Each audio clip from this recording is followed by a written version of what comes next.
తిరుమల శ్రీవారి లడ్డూ తయారీలో కల్తీ నెయ్యి వాడారంటూ సీఎం చంద్రబాబు చేసిన జంతు కొవ్వు ప్రకటనపై నేడు సుప్రీంకోర్టులో విచారణ జరగనుంది. తిరుమలలో లడ్డూల తయారీలో కల్తీ జరిగిందన్న ఆరోపణలను తాను నమ్మటం లేదన్న ప్రముఖ న్యాయవాది బీజేపీ మాజీ ఎంపీ సుబ్రహ్మణ్య స్వామి దీనిపై సమగ్ర దర్యాప్తునకు ఆదేశించాలని కోరుతూ సుప్రీంకోర్టులో పిల్ దాఖలు చేశారు. ఇప్పటికే చంద్రబాబు వ్యాఖ్యలను సుప్రీంకోర్టు తీవ్రంగా ఆక్షేపించింది. దేవుడిని రాజకీయాలకు దూరంగా ఉంచాలంటూ అత్యున్నత న్యాయస్థానం ఘాటుగా హెచ్చరించింది. ఈ నేపథ్యంలోనే టీడీపీ శ్రేణులు గప్చుప్ అయ్యాయి. అసలు వాడని కల్తీ నెయ్యిని వాడినట్లుగా చిత్రీకరించి తమ అధినాయకత్వం తప్పు మీద తప్పు చేసిందనే అభిప్రాయం టీడీపీ శ్రేణుల్లో బలంగా వ్యక్తమవుతోంది. శ్రీవారి లడ్డూ తయారీలో కల్తీ నెయ్యి వాడరనేందుకు ప్రస్తుతం ప్రాథమికంగా ఎలాంటి ఆధారాలు లేవని సుప్రీంకోర్టు స్పష్టం చేసింది.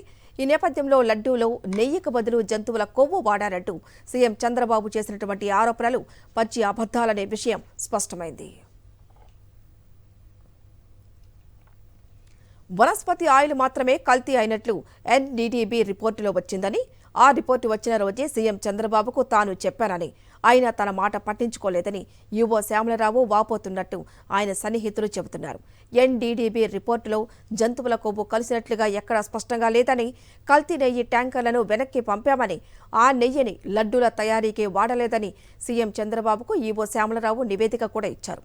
కల్తీ నెయ్యిని లడ్డూ తయారీలో వాడలేదని టీటీడీ ఈవో పదే పదే స్పష్టం చేస్తున్నా ఆ నెయ్యిని వాడారంటూ చంద్రబాబు వ్యాఖ్యానించడం ద్వారా తప్పు మీద తప్పు చేశారని టీడీపీ సీనియర్లే అసహనం వ్యక్తం చేస్తున్నారు.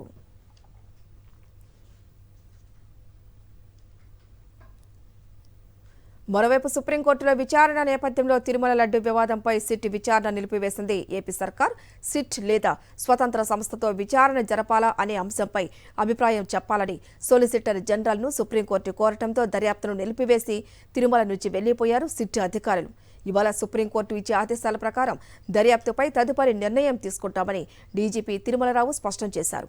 ఈ వ్యవహారంలో అధినాయకత్వం అత్యుత్సాహమే కొంపముంచిందనే అభిప్రాయం టీడీపీ శ్రేణుల్లో గట్టిగా వ్యక్తమవుతోంది. ఈ నేపథ్యంలో నేడు సుప్రీంకోర్టులో జరిగే విచారణపై టీడీపీ శ్రేణుల్లో ఉత్కంఠ నెలకొంది.